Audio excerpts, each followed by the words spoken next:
Basketball season is just about here. The YSU men's team got a lot of people excited around here last year. One of the best seasons in program history. So now we get to see if they can top it. Head coach Jared Calhoun is here to set the table for the season. Coach, good to see you as always. Thanks for having me, Steve. So how do you build off of last year's success? I think the backbone of any successful program is the talent that you can accumulate. So I think we're really productive in the players that we brought in.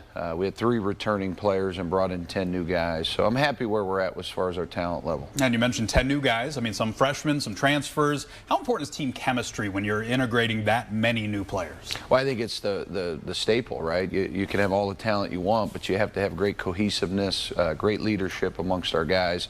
They've done a really good job. We were able to go to Spain this summer, 10 practices, 3 games. So we're a little ahead of the curve, but you really don't know what you have, Steve, until there's fans out there. You put on the real uniforms, not the practice uniforms. So I'm excited about next Monday going down to Louisiana. Yeah, that'll be fun. I mean, you mentioned leadership, too. I mean, you have a guy like Brandon Rushback. Obviously, he was a big rotation player for you guys last year, a big piece to your success. He's back. Do you expect him to be a leader out there on the court for you guys? Certainly. We have I think we've done a really good job of getting guys in the portal that have won basketball games. We have multiple guys that have won championships, but Brandon is a champion. He won a championship last year, so he understands what it looks like, and so does John Lovelace and Tommy Friday. I think those 3 players have done a really nice job. How important is that when you're trying to find these guys out of the portal? You have a lot of guys who have starting college experience. It's a lot different than integrating a freshman who's just getting their getting their feet wet, I guess, in college basketball, right?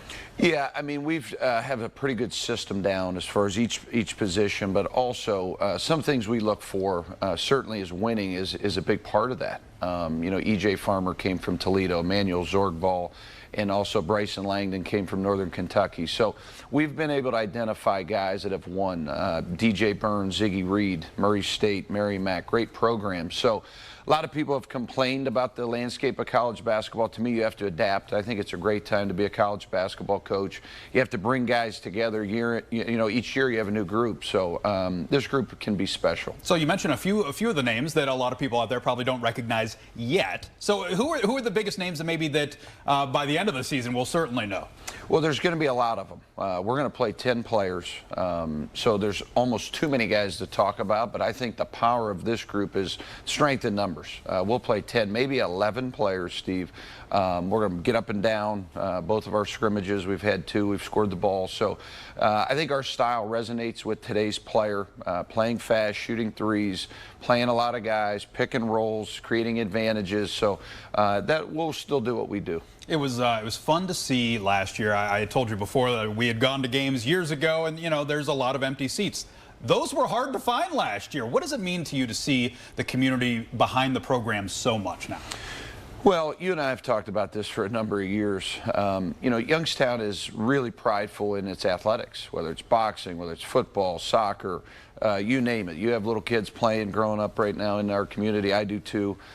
We see that in soccer on Saturdays, but to see it come full circle in men's basketball is really neat to play a small part of that. But to me, sports bring people together, and that's what you saw last year in the Bigley Center. And speaking of seats, next year we're going to have brand new seats. So we've gotten some really good traction on our campaign for the Bigley Center project, and I think that's the last piece to the puzzle. When people come in to our arena, it's going to be a fan-friendly atmosphere moving forward. How neat is that to see that success kind of breeds success, not only on the court, but off the court with some of the improvements and everything? I think you have to keep improving. You have to adapt. You have to put some money into your program. The community has really jumped on board with this. We've already got a pledge for a brand new locker room.